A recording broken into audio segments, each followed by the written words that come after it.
Okay,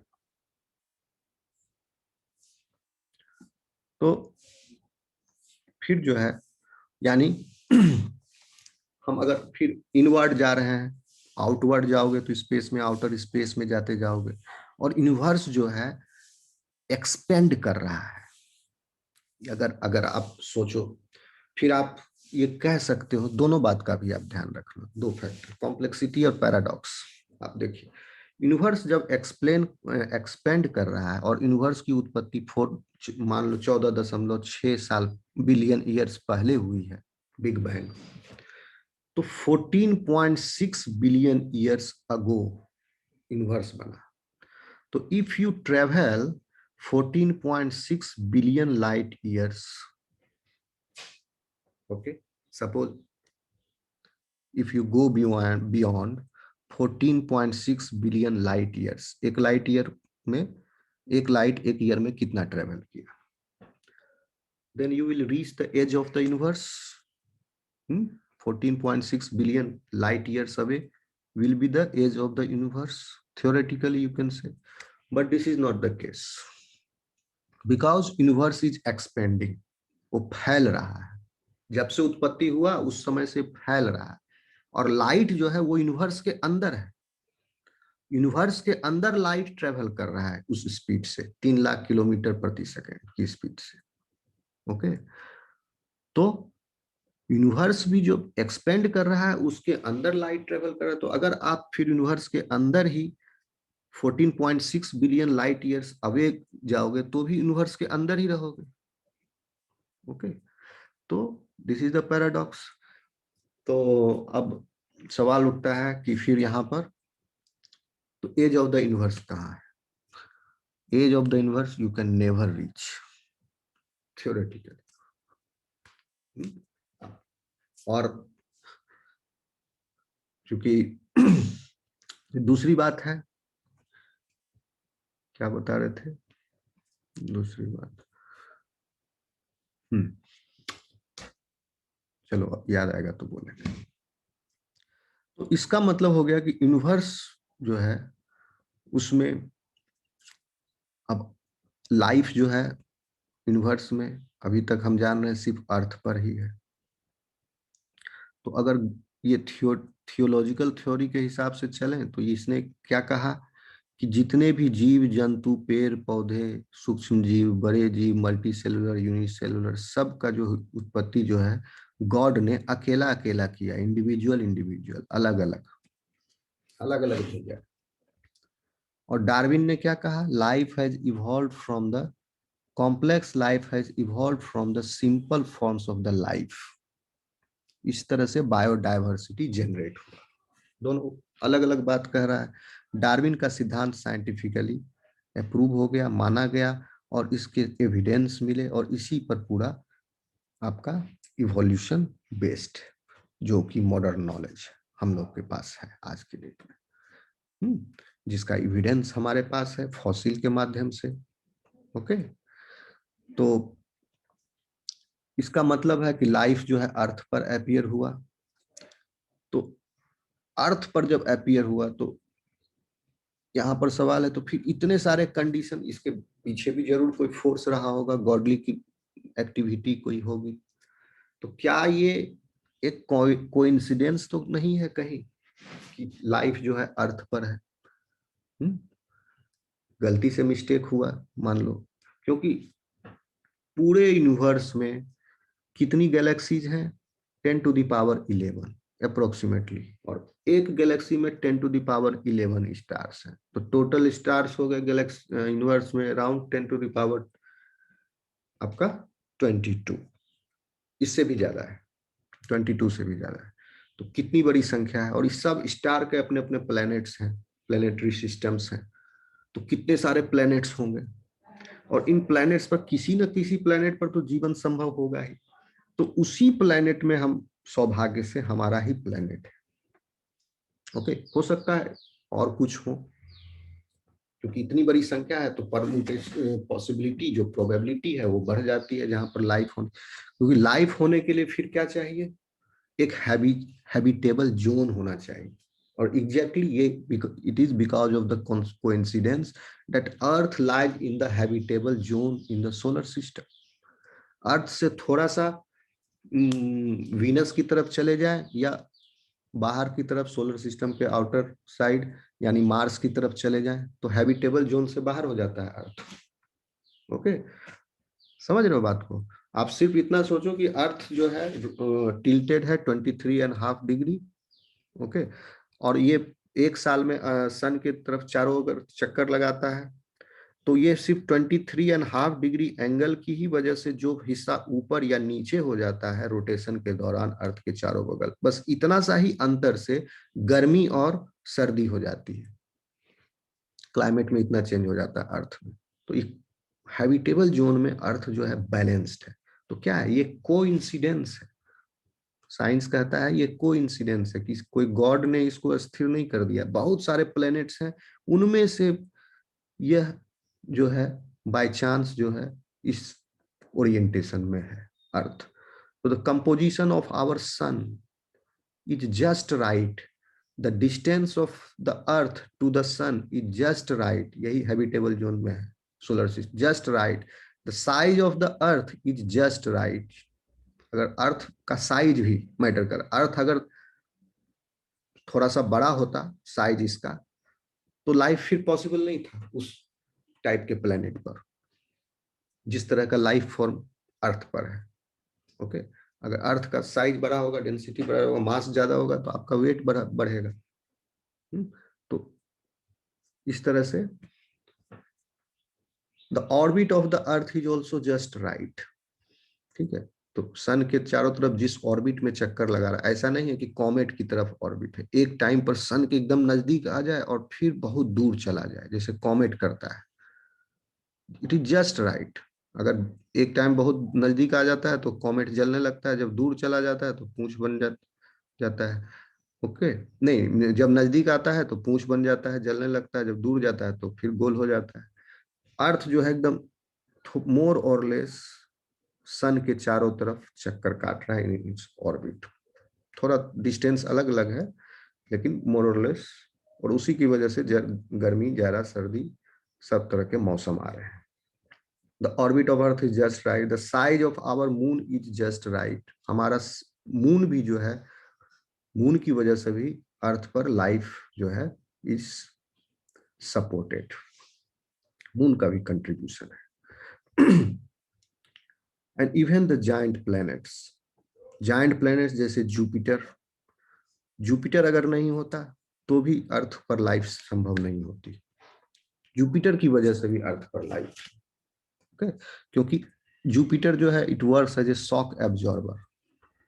जितने भी तरह के उल्का पिंड हैं जो सोलर सिस्टम में एंट्री कर रहे हैं, जुपिटर के हाई ग्रेविटेशनल पुल की वजह से, लार्ज मास और बहुत बड़ा प्लेनेट है जुपिटर, वो उसको अपनी तरफ खींच लेता है, पृथ्वी पर गिरने नहीं देता है, आने तक पृथ्वी की तरफ डायरेक्शन में आने नहीं देता है।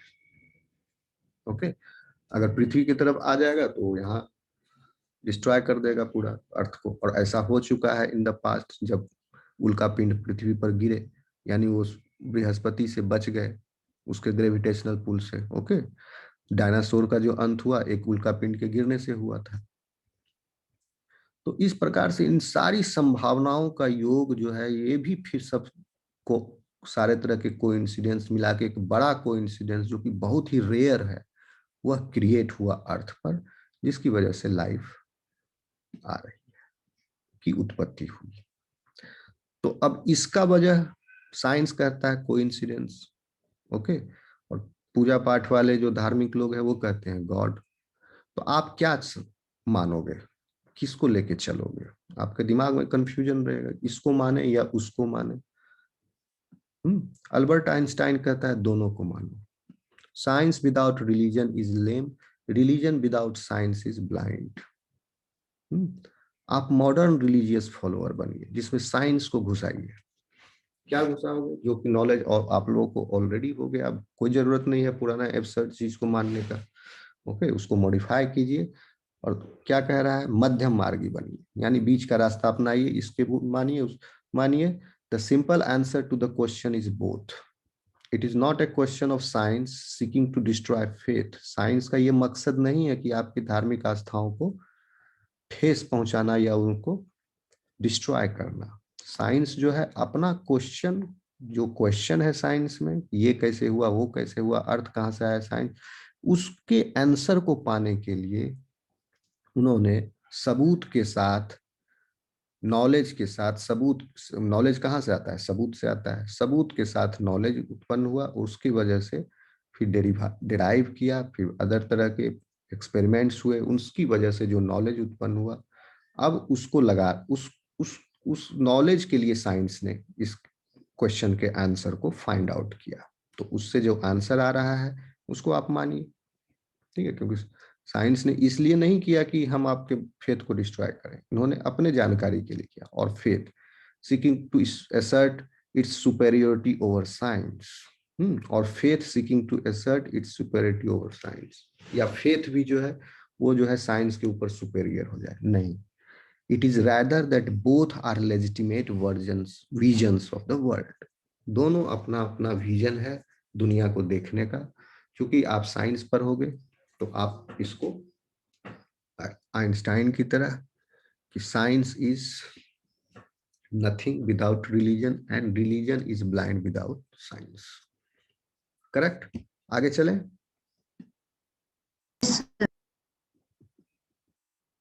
ओके, तो नाउ द क्वेश्चन अराइजेस, अब बिग बैंग थ्योरी, यूनिवर्स की उत्पत्ति होगी। कैसे हुआ यूनिवर्स का उत्पत्ति? सबसे पहले point zero, this is point zero. Is this picture visible to you? Yes, sir. Yes, sir.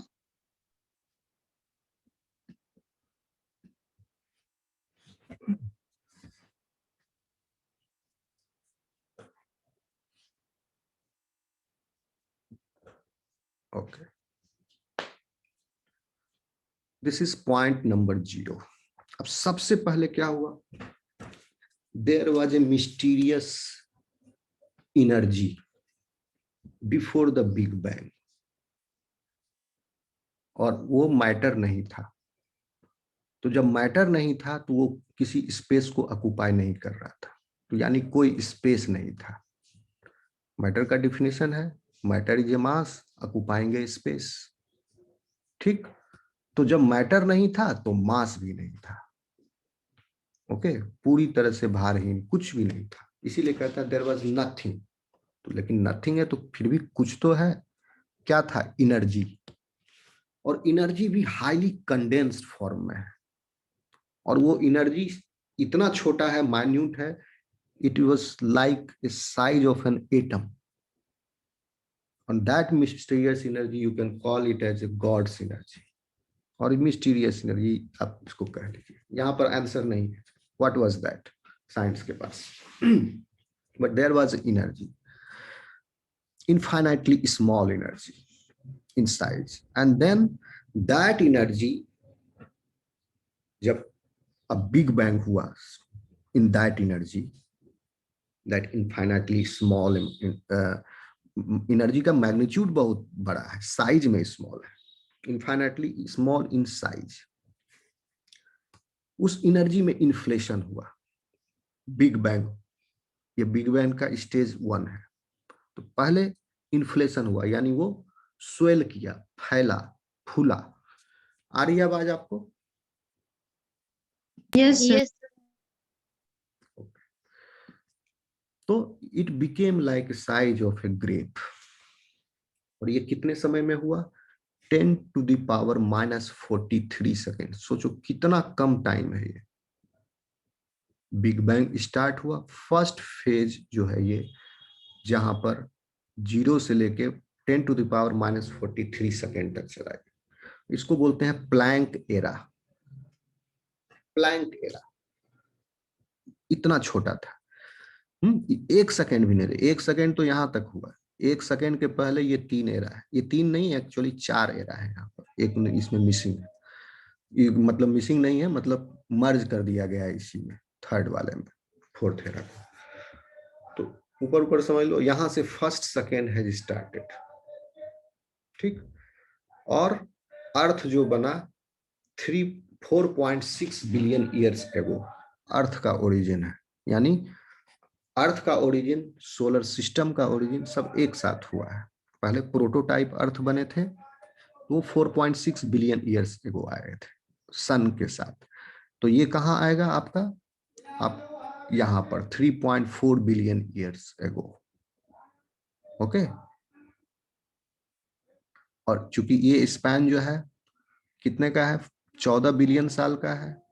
ठीक है, यहाँ पर 15 बिलियन ईयर्स खत्म हुआ, 1 बिलियन ईयर तो यहीं तक था, तो ये 14 बिलियन साल है, इसमें 4.6 बिलियन ईयर्स यहाँ पर आएगा। यहाँ पर अर्थ की उत्पत्ति हुई। पहले चलो अर्थ की उत्पत्ति तो बाद में आएंगे, पहले ये समझो। तो इस प्लैंक एरा में क्या हुआ, इट दैट द कॉस्मोस, वही सुपर जो मिस्टीरियस एनर्जी, गॉड एनर्जी जो बोल रहे हैं उसको कॉस्मोस कह लीजिए, cosmos goes through super fast inflation. बहुत ही फास्ट इन्फ्लेशन हुआ, एकदम minute, expanding from the size of an atom to that of a grape fruit.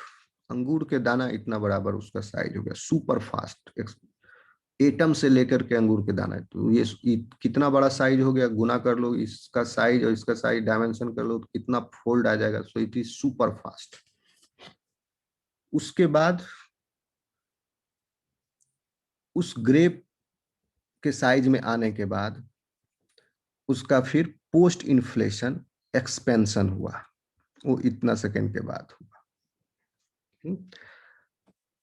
अब लेकिन यहां पर अभी भी वो जो एनर्जी है, मिस्टीरियस एनर्जी, वो एनर्जी के ही फॉर्म में है at this stage till 43 seconds.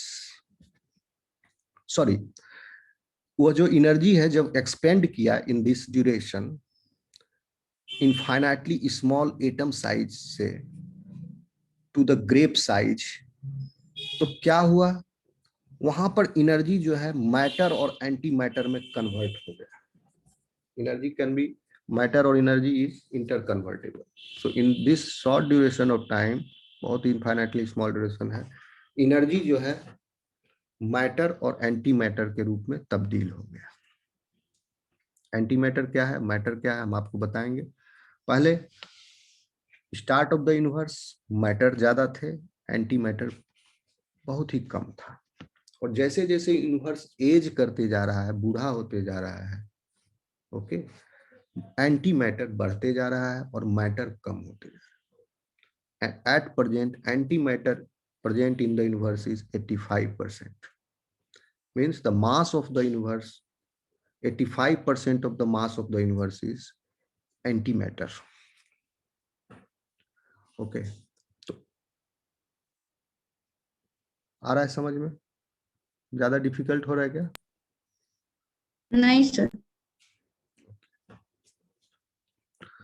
फिर जो है अब वो एनर्जी जो है तब्दील हो गया मैटर और एंटी मैटर में, कुछ एंटी मैटर यहां भी बने, और उसके बाद एक्सपेंशन स्टार्ट हुआ। And this era is called, one sec, GUT era. Okay, GUT era है, फिर electroweak particle era. Okay, this is GUT era. One second,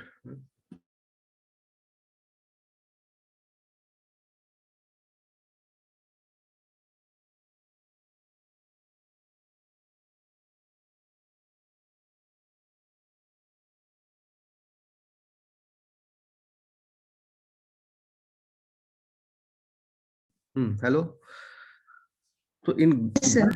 gut era, अब आप ध्यान दीजिए, यहाँ पर कंसेप्ट आप समझोगे। इन गट एरा नाउ,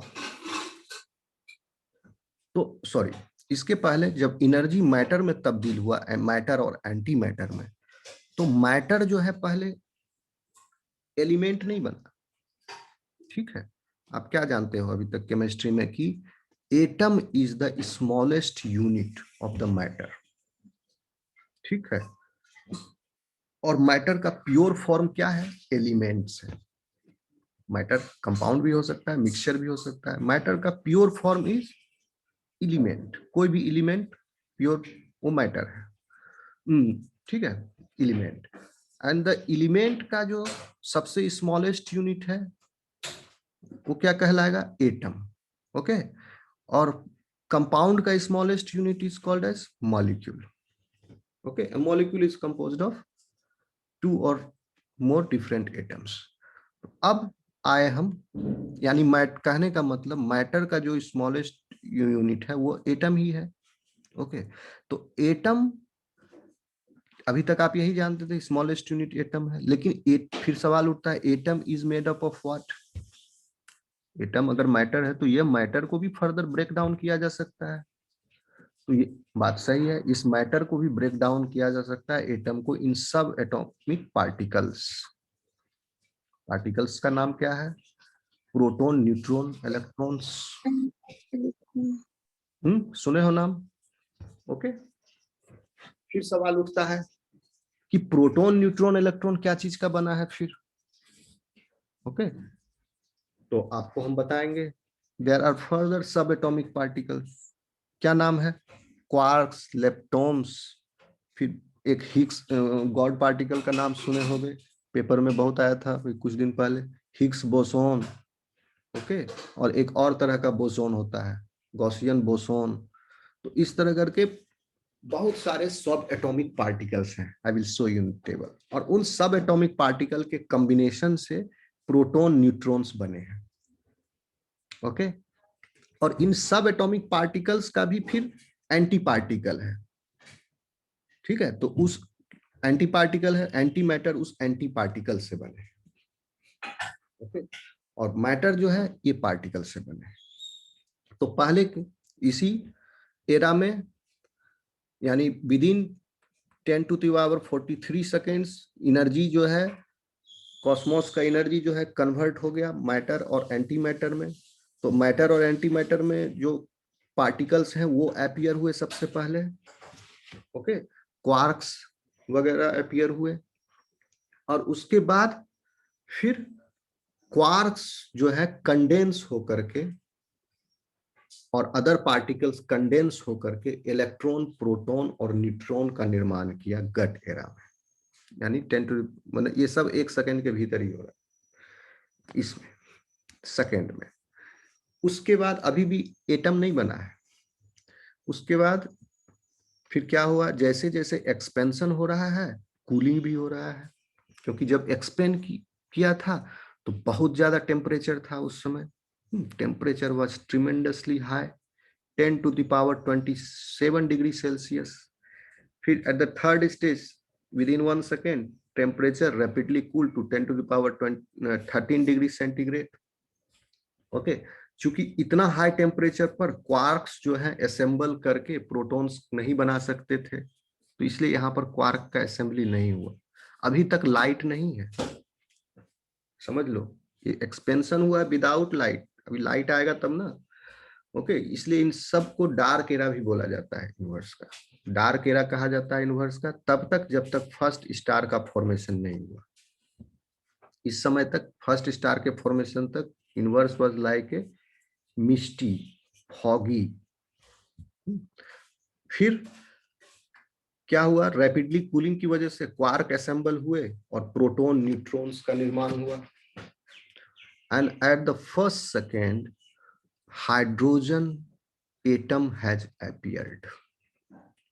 प्रोटॉन, न्यूट्रॉन्स और इलेक्ट्रॉन्स बनने के बाद वो असेंबल होके, सबसे पहले असेंबल करेंगे तो कैसे किए जाएंगे, एक प्रोटॉन, एक न्यूट्रॉन और एक, सॉरी न्यूट्रॉन नहीं, एक प्रोटॉन और एक इलेक्ट्रॉन असेंबल करके हाइड्रोजन, जो सिंपलेस्ट फॉर्म ऑफ हाइड्रोजन है वो क्या है, ड्यूटेरियम।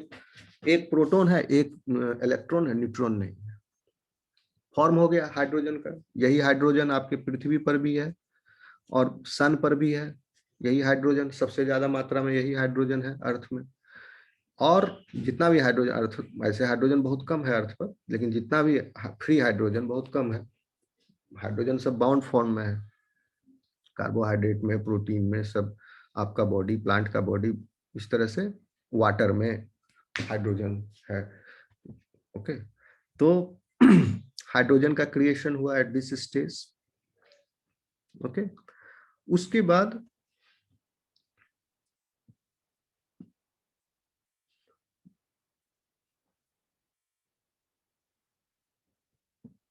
अब जो है अदर एलिमेंट्स का फॉर्मेशन नहीं हुआ है, सिर्फ हाइड्रोजन का फॉर्मेशन हुआ है।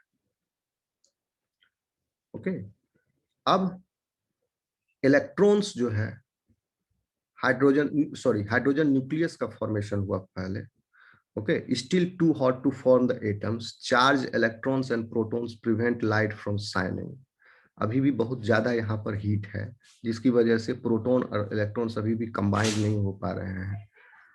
3 मिनट के बाद फिर जब टेम्परेचर 10,000 डिग्री सेंटीग्रेड आ गया, यहाँ से 1,00,000 से 10, सॉरी ये हो गया आपका 10⁸ है, यानी 1,000, 1,00,000 यानी हो गया 100 करोड़, 1,000 करोड़ नहीं 10 करोड़, 10 करोड़ सेंटीग्रेड से घट करके 10,000 सेंटीग्रेड आ गया 3 मिनट में के बाद। उसके बाद इलेक्ट्रॉन जो है प्रोटॉन के साथ कंबाइन करके एटम्स का फॉर्मेशन किए, और वो एटम्स थे mostly hydrogen and helium first appear, और हीलियम बहुत कम मात्रा में, हाइड्रोजन बहुत ज्यादा बने। जितना भी मैटर बना यूनिवर्स में सबसे पहले सब के सब हाइड्रोजन और कुछ हीलियम परसेंटेज बन गए, कोई दूसरा एलिमेंट नहीं था। उसके बाद 3,00,000 साल तक ये यही होते रहा, हाइड्रोजन हीलियम का फॉर्मेशन। किससे? न्यूक्लियस बने थे, न्यूक्लियस आपके सब एटॉमिक पार्टिकल से बन गए थे 3 मिनट में, फिर सब न्यूक्लियस बन चुका था, तब तक न्यूक्लियस के फॉर्म में आ गए थे सारे पार्टिकल सब, और न्यूक्लियस से अब फिर एटम बन गया, और ये 3,00,000 साल तक एटम ही बनते रहा हाइड्रोजन हीलियम का। उसके बाद 1 बिलियन साल तक फिर स्टार का फॉर्मेशन होते रहा, क्योंकि इतना ज्यादा हाइड्रोजन बन गया, ये जो मैटर तब्दील हुआ कि वह सब हाइड्रोजन जो है क्लाउड के रूप में, हीलियम एंड हाइड्रोजन गैस के रूप में थे, और वो कंडेंस हुए ग्रेविटी। अगर ज्यादा क्लाउड नजदीक नजदीक आ गया, फिर धीरे धीरे क्लाउड जमा होते होते ग्रेविटी की वजह से, ग्रेविटी क्या है, एक मास का दूसरे मास के बीच में अट्रैक्शन होगा, ये बेसिक लॉ है।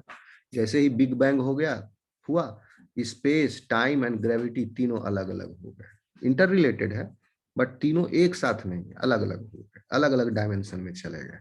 तो ग्रेविटी जो है, अब ग्रेविटी बेसिक लॉ है, यानी दो मास जो है always they will pull each there will be at an attractive force between them. और मास जितना ज्यादा होगा अट्रैक्टिव फोर्स उतना ज्यादा होगा, डिस्टेंस जितना उन दोनों मास के बीच में कम होगा फोर्स भी उतना ज्यादा होगा। तो जैसे नजदीक आए ये गैस के बादल, हाइड्रोजन के बादल, और इनका मास कम हुआ, सॉरी नजदीक आए, डिस्टेंस कम हुआ, और इसकी वजह से ग्रेविटी की वजह से वो कंडेंस हुए, और गैलेक्सी का फॉर्मेशन हुआ। उस गैलेक्सी में मतलब बहुत लार्ज मास ऑफ गैस था, उस लार्ज मास ऑफ गैस में भी कुछ कुछ सेंटर पर गैस कंडेंस होते गया, कुछ कुछ सेंटर पर गैस कंडेंस होते गया, वो सब जो कंडेंस हुआ in that large mass of the gas that became star. और फिर धीरे धीरे वहां पर 1 बिलियन साल तक पूरा फिर गैलेक्सी का फॉर्मेशन हुआ। तो 10⁻11 galaxies has been formed in this 1 billion years. Okay, और उस गैलेक्सी के अंदर जो यही स्टार का फॉर्मेशन हुआ, इसी 1 बिलियन साल में गैलेक्सी का फॉर्मेशन हुआ, उसके अंदर स्टार का भी कुछ स्टार का फॉर्मेशन हुआ, और स्टार का फॉर्मेशन अभी भी चल रहा है, डेथ हो रहा है, स्टार का फॉर्मेशन हो रहा है अभी भी। फिर हमारा सन अपीयर हुआ 4.6 billion years ago in the Milky Way galaxy. तो जब 4.6 बिलियन ईयर्स पहले सोलर सिस्टम का उत्पत्ति हुआ, तो इस सोलर सिस्टम में there are 92 naturally occurring elements. You know, chemistry पढ़े हो, पीरियोडिक टेबल देखे हो? Yes sir. 92 के अलावा भी आप देखोगे 120 118 तक खींचा हुआ है पीरियोडिक टेबल। तो those are not naturally occurring, उनको बनाया गया है बम्बार्ड करके, ओके, बम्बार्ड करके बनाया गया है। तो आप कहोगे, चलो इस पर अभी हम बाद में आता है, आप कहोगे कि सर ये सब पता कैसे चला, ये सब यूनिवर्स के शुरू में हुआ, क्वार्क है, ये है। क्वार्क से प्रोटॉन बना, तो अब हम कैसे पता करें कि ये क्वार्क से ही प्रोटॉन बना? There is a huge laboratory, उसका नाम है SCERN, CERN laboratory, located at the border of France and Switzerland. और बहुत बड़ा लेबोरेटरी है, उसमें there is kilometres, I think 27 kilometre का उसका एक टनल है, सर्कुलर पाइप। और उसमें चूंकि किसी भी चीज को देखना है अंदर कि उसके अंदर क्या है, तो आप क्या करते हो, उसको तोड़ के देखते हो इसके अंदर क्या है। तो प्रोटॉन को तोड़ेंगे तो उसके अंदर क्या है वो मिलेगा। तो प्रोटॉन को तोड़ने के लिए दो हाइड्रोजन एटम को बहुत ही ज्यादा स्पीड में कोलाइड कराया जाता है उसी सर्न लेबोरेटरी के उस टनल में, किलोमीटर्स का टनल। और स्पीड इतना कर दिया जाता है जो कि लाइट से थोड़ा सा कम रहता है, उतना स्पीड में वो कोलाइड करता है पार्टिकल्स। कोलाइड करने के बाद, पार्टिकल कोलाइड करेगा तो टूटेगा, उसके बाद टूटने के बाद क्या क्या पार्टिकल निकला, सब पार्टिकल्स उसका रिकॉर्डिंग कर लिया। तो उसी में जाके पता चला कि अरे ये तो क्वार्क है, ये पार्टिकल आ रहा है, दिस इज क्वार्क। तो इस तरह से बहुत सारे पार्टिकल का स्टडी किया गया, टकरा टकरा के कितने तरह के, एक एटम में, प्रोटॉन में कितने तरह के पार्टिकल्स होते हैं। ठीक है, तो हर एलिमेंट के प्रोटॉन में वही पार्टिकल्स है। एलिमेंट अलग अलग इसलिए है क्योंकि प्रोटॉन की संख्या अलग अलग है, लेकिन एक प्रोटॉन के अंदर, चाहे वो हाइड्रोजन का प्रोटॉन हो, चाहे हीलियम का हो, चाहे कार्बन का proton, proton is proton. Okay, ये आगे हम बताएंगे proton is made up of कौन से पार्टिकल। तो ये सब पता लगा हम लोग को, साइंटिफिक एविडेंस। तो ये यूनिवर्स भी बना है उसी तरह से। और फिर हाँ, तो 92 elements are naturally occurring element. Sir बोलिए। Sir due to energy expansion पहले ही इलेक्ट्रॉन बन चुका था, प्रोटॉन और न्यूट्रॉन से पहले इलेक्ट्रॉन बना था, फिर प्रोटॉन और न्यूट्रॉन बना था नहीं क्वार्क से। नहीं नहीं नहीं, हम बताएंगे आपको। अभी कंफ्यूजन, सही सवाल आप किए हैं। ठीक है, एक्चुअली क्या हुआ, एनर्जी से ये पार्टिकल्स हैं, इलेक्ट्रॉन्स भी पार्टिकल्स हैं, सब एटॉमिक पार्टिकल्स जो हैं। आपका सवाल एकदम सही है, मैं टेबल में आपको दिखाता हूँ। आपको बहुत सारा क्वेश्चन अभी माइंड में राइज हो रहा होगा, देखिए। This is the standard model of elementary particles. यह कुछ दिन तक अभी इसमें पूरी तरह से, क्योंकि मैथमेटिकल फिजिक्स का जो सारा फॉर्मूला है, ओके, वो सब फॉर्मूला में कुछ मिसिंग लग रहा था, कि कुछ एक पार्टिकल मिसिंग है, जिसकी वजह से सारे डेरिवेशंस जो हैं सही, मतलब आ नहीं रहे हैं, प्रूफ नहीं हो रहे हैं। तो अभी कुछ साल पहले हिग्स बोसोन की खोज हुई थी। ये लास्ट पार्टिकल है, गॉड पार्टिकल इसको बोलते हैं, बहुत ही ज्यादा डेंस होता है, सॉरी, इसका हाँ डेंस होता है, मास बहुत ज्यादा है इसका, चार्ज जीरो है और स्पिन भी जीरो है, गॉड पार्टिकल। तो इसकी डिस्कवरी के बाद ये कंप्लीट हो गया, सारा फॉर्मूला कंप्लीट हो गया उनका कि हाँ इतने हैं। और इसका मतलब दिस इज कंप्लीट नाउ, ये कंप्लीट है। तो इसमें आप देखेंगे चार तरह के, चार फैमिली है एलिमेंट्री पार्टिकल्स का। पहला फैमिली को कहते हैं क्वार्क, दूसरा फैमिली है लेप्टॉन्स, तीसरा है गॉज बोसॉन्स, एंड चौथा एक अकेला हिग्स बोसॉन। ओके, तो अब देखिए इलेक्ट्रॉन जो है एक पार्टिकल है, सब एटॉमिक पार्टिकल, मास इसका बहुत ही कम है, चार्ज जो है -1 है इस पर, यानी इलेक्ट्रॉन का चार्ज टू मास डेंसिटी जो है वो बहुत हाई है। और प्रोटॉन जो है बना हुआ है, और ये क्वार्क है, क्वार्क भी हैवी है, इन पर चार्ज भी है, अलग अलग तरह का, अलग अलग अमाउंट का चार्ज है, और ये सब है। अब देखिए प्रोटॉन जो है is made up of 2 quarks, sorry, proton is made up of 3 quarks और ग्लूऑन। अब प्रोटॉन के अंदर 3 क्वार्क हैं। अब ये कौन सा फोर्स इन तीनों क्वार्क को जोड़ के रखे हुए है, इस फोर्स का नाम है न्यूक्लियर फोर्स। और ये सबसे स्ट्रॉन्ग फोर्स है ब्रह्मांड का, यूनिवर्स का। Strongest force in the universe is nuclear force, much more stronger than gravitational, electrostatic, magnetic, other forces जितने भी, सबसे स्ट्रॉन्ग है न्यूक्लियर फोर्स। इसीलिए इन क्वार्क्स की स्टडी करने के लिए बहुत ही हैवी कोलाइडर की आवश्यकता पड़ी, जो बहुत ही फास्ट स्पीड में बहुत ही छोटा पार्टिकल, 2 प्रोटॉन को टकराया, तब जाके टूटा। स्ट्रॉन्ग फोर्स है। इस स्ट्रॉन्ग फोर्स के द्वारा 3 तरह के क्वार्क हैं जो कि जुड़े हुए हैं आपस में। ओके, बेसिकली 2 तरह के क्वार्क हैं, 3 तरह के नहीं। यहाँ लाइट कलर अलग अलग है, यू को मान लो एक तरह और डी जो है दूसरे तरह। इन तीनों क्वार्क के बीच में क्या है? स्ट्रॉन्ग न्यूक्लियर फोर्स है। स्ट्रॉन्ग न्यूक्लियर फोर्स इस, अब ये थ्योरी है, हाइपोथेसिस है, अभी तक कंप्लीट नहीं हुआ है। ये कहा जा रहा है कि ये ग्लूओन के थ्रू अटैच्ड है, डी और you, you you U D, ये ग्लूओन, ये है ग्लूओन के थ्रू ये कनेक्टेड है। And gluon is massless. Gluon में सिर्फ स्पिन होता है, बीच में ग्लूओन है, गोल जैसा ग्लूओन बना सकते हो। मासलेस है तो इसका मास कंसिडर नहीं होगा। तो मेन जो मास है वो आ रहा है क्वार्क से। और 2 तरह के क्वार्क हैं, 2 अप क्वार्क और एक डाउन क्वार्क। क्वार्क 6 तरह के होते हैं, एक अप, एक डाउन, एक चार्म, एक स्ट्रेंज, एक टॉप, एक बॉटम। लेप्टॉन्स भी 6 तरह के हैं, इलेक्ट्रॉन, म्यून, टाउ। और इसका ठीक उल्टा, इलेक्ट्रॉन न्यूट्रिनो, यानी अभी बताएंगे neutron equivalent, muon neutrino, tau neutrino. और ये हो गए आपके गॉज बोसॉन्स, जिसमें ग्लूओन, फोटोन जिससे लाइट बना, जेड बोसोन, डब्ल्यू बोसोन, ये सब का खोज हो गया था। एक हिग्स बोसोन रह गया था, नहीं मिल रहा था, ये फाइनली मिल गया, ये कंप्लीट हो गया। इसी को गॉड पार्टिकल बोले, हिग्स बोसोन। इसको अलग से रख दिया गया बोसोन। तो इतना डिटेल में जानने की जरूरत नहीं है, आपको सिर्फ समझ लीजिए प्रोटॉन और न्यूट्रॉन का कंपोजिशन। प्रोटॉन कैसे बना है? 2 अप क्वार्क और एक डाउन क्वार्क के मिलने से प्रोटॉन बन गया। इधर तरह तरह के हैं सब, इन दोनों के मिलने से प्रोटॉन बना। आ रहा समझ में? और न्यूट्रॉन बना 2 डाउन क्वार्क और एक अप क्वार्क। उसमें भी 2 डाउन, इसमें क्या था? प्रोटॉन बनने में 2 अप क्वार्क और एक डाउन क्वार्क। न्यूट्रॉन के बनने में 2 डाउन क्वार्क और एक अप क्वार्क।